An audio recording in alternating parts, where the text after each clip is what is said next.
No passado eu trouxe aqui para vocês no canal 2 vídeos explicando sobre as minhas técnicas de estudo por questões que foram responsáveis por eu ter sido aprovado em 3 concursos públicos. 2 deles eu consegui mais de 90% de acerto. Porém, no vídeo de hoje eu vou começar uma nova série explicando especificidades que vão te ajudar a estudar por questões para matérias específicas. E para você se aproximar da aprovação que você tanto quer, eu separei 5 dicas. 5 dicas que eu julgo serem extremamente importantes para quando você for fazer um estudo por questões, você consiga fazer isso de uma forma mais fácil. A dica número 1 eu julgo que é a mais importante no sentido de que ela tem que ser a primeira coisa que você vai fazer. Você precisa fazer uma análise anterior para fazer um mapeamento da frequência de cada tópico, porque se você não tiver isso, vai ser muito difícil distribuir a quantidade de esforço que você tem que aplicar em cada parte do seu edital. Então, a gente pega um edital, por exemplo, como o edital do TJSP,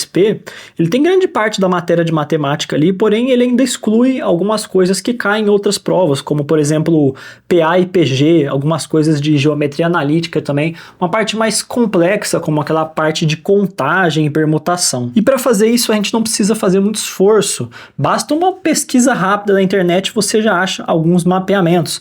Mas se você não quiser fazer esse mapeamento, você pode simplesmente investigar as provas anteriores do TJSP, nesse exemplo que eu estou te dando. Você já vai ter um bom panorama tanto da quantidade de que o tribunal, e a banca cobra de cada tópico, como também a forma que ele cobra cada assunto, que é uma coisa extremamente importante. E vai ser muito difícil você começar um estudo por questões mais eficaz se você não fizer isso antes. A segunda dica que eu tenho para você é uma coisa que derruba muita gente do cavalo. Eu já vi pessoas, várias pessoas, isso eu acho que desde a época do ensino médio, que conseguiam fazer os exercícios, elas tinham o conhecimento necessário, mas se embananavam no tempo. Então, cara, uma dica muito importante que eu tenho para te dar, se você vai fazer um estudo por exercício para matemática, para concurso público, você precisa colocar nessa sua rotina de estudos, um cálculo de tempo. Toda vez que você for fazer uma lista de exercícios de matemática, ou você cronometra quanto tempo você está demorando para fazer cada exercício, ou então é mais fácil, anota a hora que você começou e a hora que você terminou. Porque aí fica fácil você falar, nossa, eu fiz 20 exercícios em 1 hora, então eu tive uma média ali de 3 minutos por exercício, é um tempo bom, é um tempo que eu sei que eu posso fazer no dia da prova e vai dar certo. Por quê?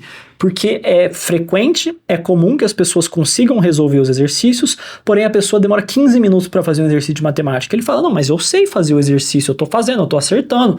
Sim, só que se você faz isso no dia da prova, você não termina a prova. Inclusive a prova do TJSP do ano passado foi uma prova que derrubou muita gente do cavalo, porque veio uma prova muito demorada, quem não soube administrar o tempo ficou para trás, se prejudicou, e a prova de exatas também, ela veio bem difícil. Não adianta estudar fingindo que você não tá vendo, que você está demorando para fazer exercício, vai chegar no dia da prova, você vai se atrasar, isso vai te prejudicar. O terceiro ponto, ele se aplica para quase todas as matérias, mas eu não posso deixar de falar.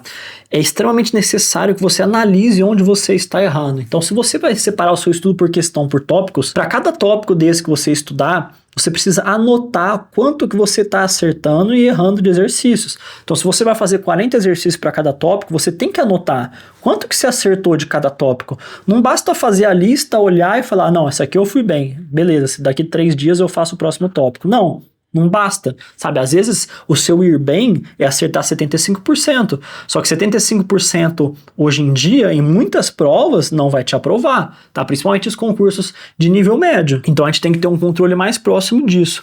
Além disso, você precisa ter um cuidado maior para fazer essa análise, porque a matemática é uma matéria que a gente não consegue se desenvolver se a gente não tiver bom, por exemplo, em matemática básica. Cara, se você não tiver muito bom em divisão, você vai errar continha besta num exercício de juros e vai achar que você tá mal na matéria de juros. E não é. Às vezes você tá precisando voltar lá na matemática básica e lembrar as regrinhas. Ah, não, quando eu faço a chave da divisão, puta, aqui tem que colocar uma vírgula e um zero, aqui eu tenho que juntar, tava fazendo errado, eu tava fazendo não sei o quê, entendeu? Então, às vezes, você tendo essa análise mais próxima dos seus erros, isso te sinaliza, opa, tô vacilando na matemática básica, entendeu? Eu tô fazendo um exercício complexo e aí eu tô errando na conta de divisão. Então, o meu problema não é nessa matéria, o meu problema está nos conceitos lá de trás. Ou então eu fui montar o exercício, eu montei o exercício errado. Então onde que está meu erro? Opa, está na interpretação, preciso praticar mais essa questão da situação-problema. Esse tipo de análise é o tipo de análise que te permite fazer uma análise mais próxima. Por quê? Porque, cara, eu sou um cara, eu já comentei isso em outros vídeos, em alguns podcasts também, contei a história, eu quase repeti de ano no primeiro ano do ensino médio por causa de física.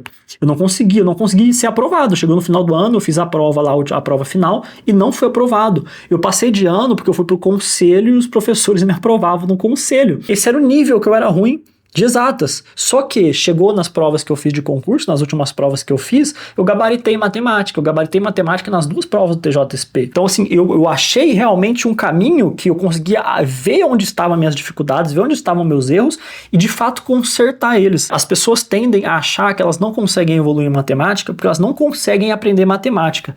Errado. Muitas vezes, a dificuldade mora em saber onde que você tem que consertar, em saber onde que você está errando. Isso aí é a diferença da pessoa que não evolui em matemática para a pessoa que gabarita em matemática. Você está ouvindo isso de uma pessoa que passou exatamente por esse processo. O cara que errava todos os exercícios para o cara conseguir gabaritar. Por quê? Porque eu voltei lá na matemática básica, a matemática da 5ª série, da 6ª série, refiz tudo, depois eu voltei e comecei a estudar as matérias que realmente eram as matérias de concurso.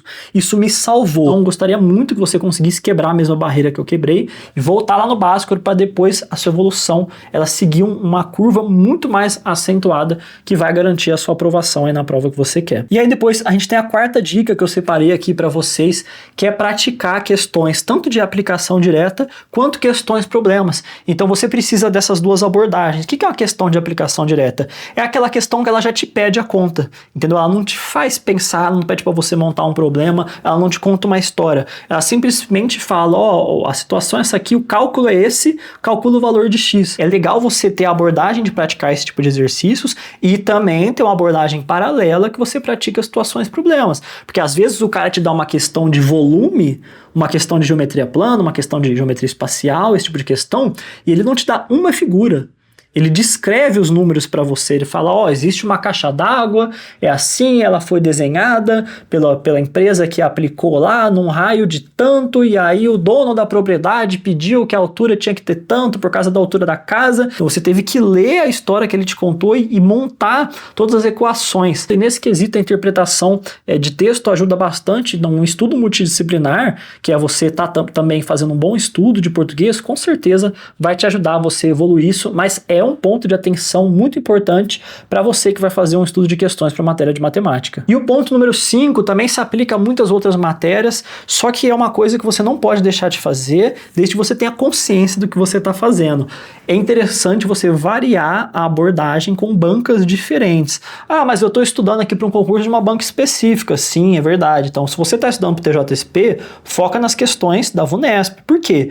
Porque existem infinitas provas da VUNESP, porque ela faz a prova do TJSP faz 500 anos, então realmente foque muito nas questões da VUNESP, acabe com todas as questões da VUNESP de matemática que você achar, isso vai ser muito positivo. Porém, vamos supor que você está com muita dificuldade em matemática básica, aí você fala, preciso praticar matemática básica, preciso de questões de matemática básica, só que eu coloco aqui no filtro VUNESP não tem, então o que você pode fazer?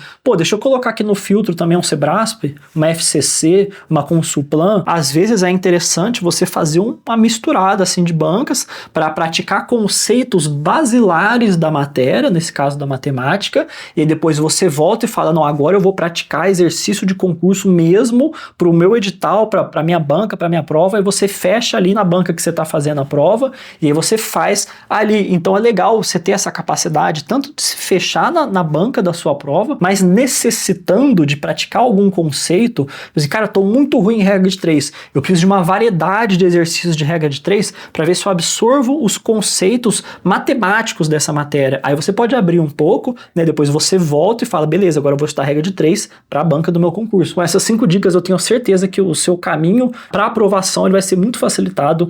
Eu prego muito o estudo por exercícios, porém não como outras pessoas que dizem, você pega a matéria no seu primeiro contato e começa a fazer exercício. Eu nunca fiz isso, não vou falar para você fazer isso.